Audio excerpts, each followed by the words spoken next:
Good morning, good people. Today is Monday, January 12th, 2026. It's about 6 o'clock in the morning here in southern Nevada.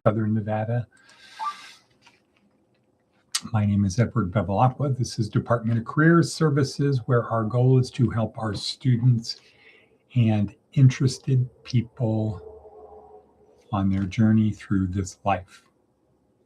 So you notice I said our students and interested people. I didn't say and other interested people. Our students and interested people on their journey through this life. Lighting. Okay, so this is the beginning of week 3. Now, if this is your first week, first episode, first minute, first whatever, doesn't matter. It doesn't matter. This is a 4-week course where you can start any week. You don't have to start at week 1. You can start at week 4, but as long as you go all the way through it. You don't have to start at day 1 of the week. You can start on any day of the week. It's like a carousel or a merry-go-round or a Ferris wheel that it's all, you're going to hit everything. You're going to see everything. It doesn't matter where you get on. As long as you stick with it, you're going to get all the way through. So, but for purposes of structure, we have it broken down into 4 weeks and 7 days per week. But each unit stands on its own and it builds on the one before it. So if you didn't have any one before it and you're starting here, tomorrow it builds on today.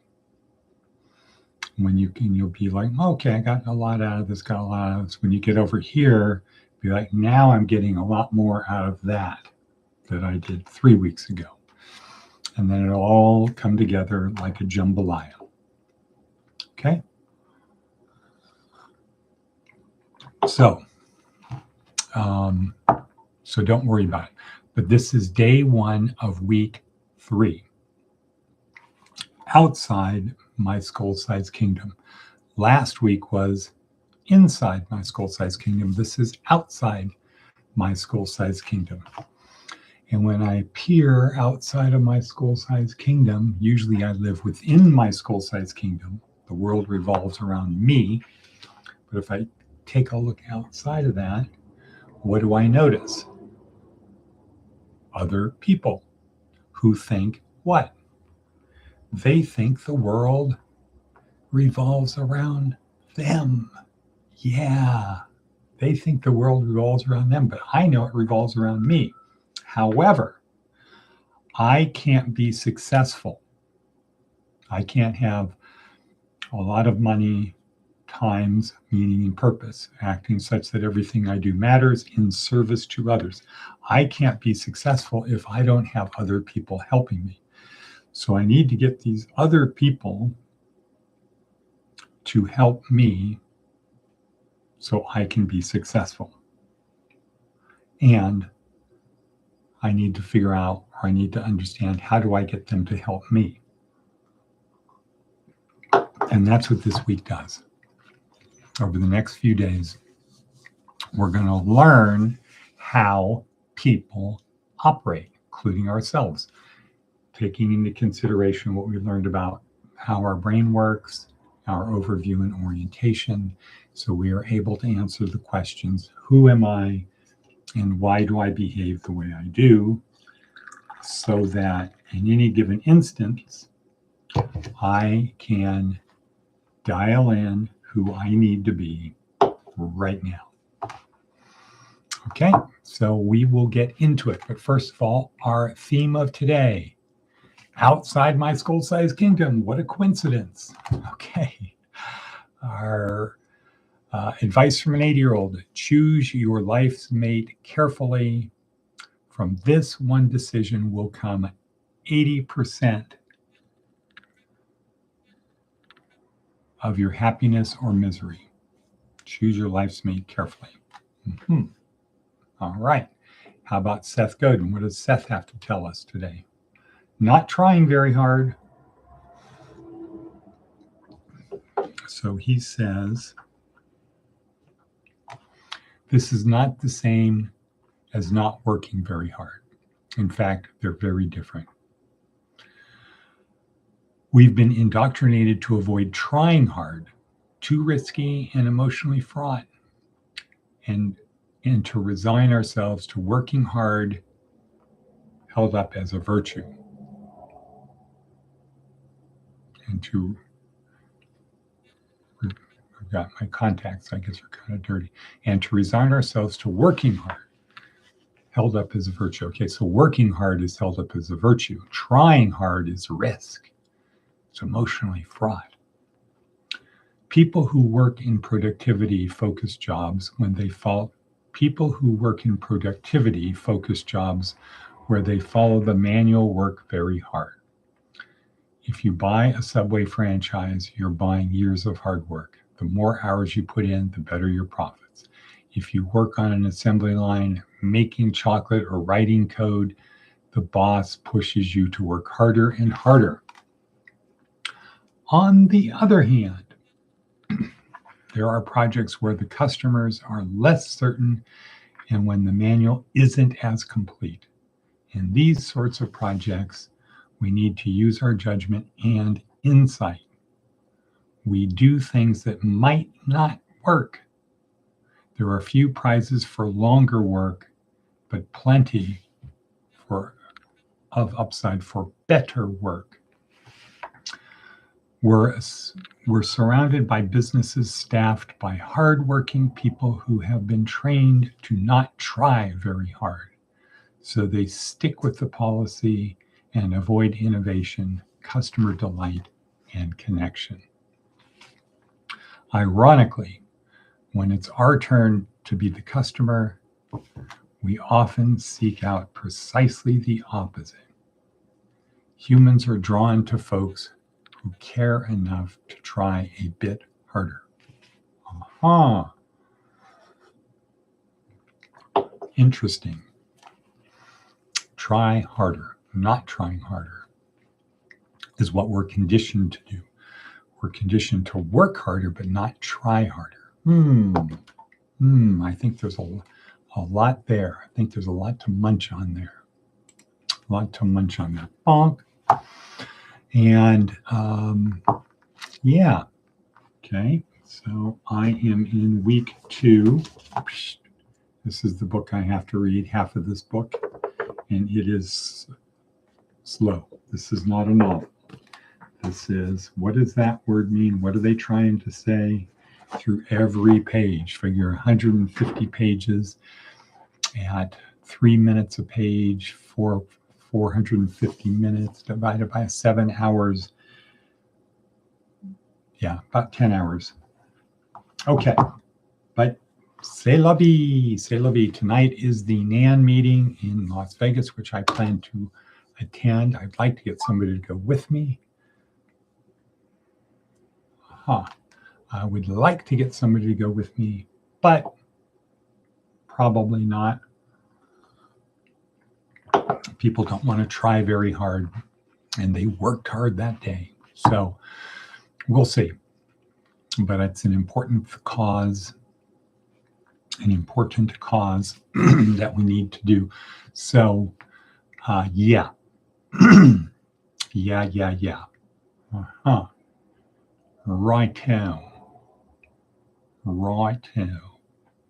Old chap. Okay. What can we say? What can we say about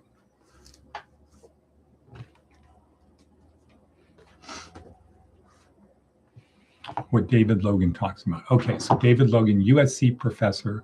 I have communicated with him over the years via email, not for a bunch of years now, maybe 3 or 4 years, not quite sure. But so he breaks down how it works. And the starting point is kind of a follow-up from Yuval Harari, week 1. Only humans can work flexibly in large numbers. And that's the foundation of why we control the planet and we make things happen, because we can work flexibly in large numbers. And we do it because we invent stories that we can believe. And if we believe the same fictional story, we will work to make it happen. Or if we believe the same story, we'll work to make it happen. Okay, fast forward, week 3, David Logan, tribes. Birds fly, fish swim, people form tribes. So tribes are 20 or more people. 20 to 100 and something people is a tribe. And we are in all sorts of tribes, Your favorite sports team tribe, your church tribe, your school tribe, your kids' little league tribe. We're in all sorts of tribes. That's what we do. We're not the lone wolf out there. We perform better when we work together, especially if we can work flexibly in large numbers. But not all tribes are the same. Probably the biggest thing they found out, or they discovered through 10 years of research, this is 10 years ago, is that there's about 5 stages of tribes. Now they're like that, right? So it's hard to tell when this tribe ends and this tribe begins. But the peaks of each tribe are very clear. The troughs blend in, so it's hard to tell where this tribe ends and this tribe starts. But the top of this tribe and the top of this tribe are quite different. Okay, so you could look at it as interconnecting, overlapping standard normal distributions or bell curves. All right, enough of the highfalutin language. So 5 tribes, and they kind of go inverse from one another. First tribe stage 1, life sucks. Stage 2, my life sucks. A little bit better. Stage 3, I'm great, you're not. Stage 4, we're great. Stage 5, life's great.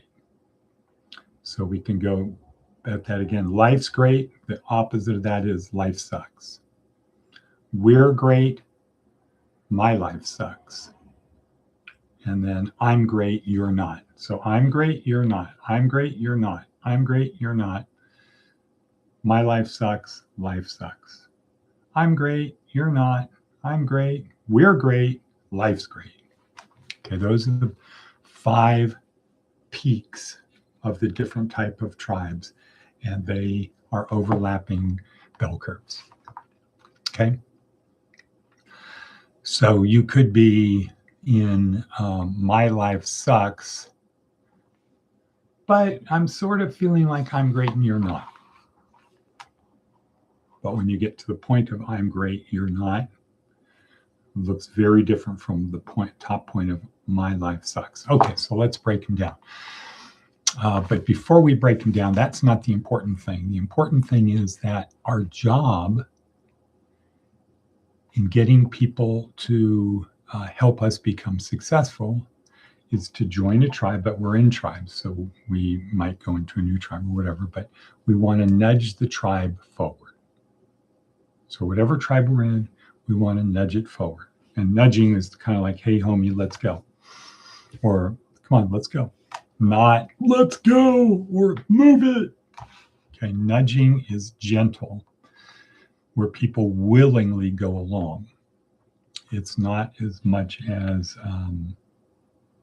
what do Jewish mothers do? They, what's the word? Well, they bug you, pester you. I can't think of the word right now, but this is a gentle form of that. Not like the seatbelt thing buzzer when you don't put your seatbelt on. It is, that's quite effective, but not pleasurable. So nudging, join a tribe, nudge it forward. Join a tribe, nudge it forward. Now, some people drag it forward, and it's only when people get to where they want to be, to the promised land. Yep, rock and roll quotes. Promised land, that they say, thank God we did that. Thank God we did it. This guy's a beep. But we're here. Life is great. We did the work. You know, we would have gotten here easier, better if he hadn't been such a beep type of thing. That son of a bitch. It could have been so much easier and better, and we could have been singing and dancing our way here. But no, he did it the hard way. Okay, they forget that they had to be dragged. They thought there was a way they could have been serenaded forward. Sometimes you can't. Whenever you can, you should, but sometimes you can't. So, but David Logan is saying, join a tribe, nudge it forward. That's it. That for our purposes, that's it. Join a tribe, nudge it forward, but we're already in tribes. So our duty is to nudge it forward. And when we do that, guess what we're doing? We're getting people to do what we want. What does that mean? That means we have power, because power, when you take the value judgments out of it, power just means getting other people to do what you want. In business, we don't use the word power because it's so value charged. We use the word management. But what do managers do? They get people to do what they want. But we call it management. Are you a good manager or a bad manager? In the military, we don't call it power. We don't call it management. We call it leadership. And what do good leaders do? They get people to do what they want, right? Okay. And I'm calling to mind Nancy Kane quoting David Foster Wallace regarding leadership. I can't really remember it, but it's something like, leaders are people who get us to do the better, harder things, better, harder, something things than we can get ourselves to do on our own. That's what leaders are. People who can get us to do better, harder things, toward better, harder, longer than we can get ourselves to do. That's leaders. Okay. So David Logan says, join tribe, nudge it forward. Boom, boom. Now you're a leader. Let's, for the next minute or so, talk about what each stage is. Life sucks means life sucks. That's the attitude of people who kill other people, who gangs, prison, things like that. David Logan describes them as. And it's like life sucks. Welcome to life. Life sucks. If I can shoot you, I can do whatever I want. Why? Because life sucks. There's no happy rainbow. There's no unicorns and things like that. Life sucks. And if I want to go into a movie theater and shoot people up, I can do that because life sucks. And life isn't good, it sucks. Now, the next stage, which is a significant stage up, and people don't join that tribe, they, what does he say? They fall out of other tribes, and that's where they pool at the bottom. So it's not a group of people like that. Okay, my life sucks. My life sucks is a big improvement because it's basically, I can recognize that life doesn't suck. If I had that, my life wouldn't suck, but I don't, so it does. Type of thing, as David Logan puts it. I can see that my life sucks. It's not life that sucks. My life sucks, and I have hope. Or I have a belief that for some people, maybe not for me, but for some people, life doesn't suck. But I maybe can be turned. And that's the state of most of our students. My life sucks. My life sucks because of this. That's why I'm working at 7-Eleven, because my life sucks. Okay, we got to wrap it up. I've got to learn how to do that because of the show. Tomorrow is taping number 2. Got a lot of good things, getting interesting people on the show. Appreciate everyone being here. We're going to sign off and say sayonara.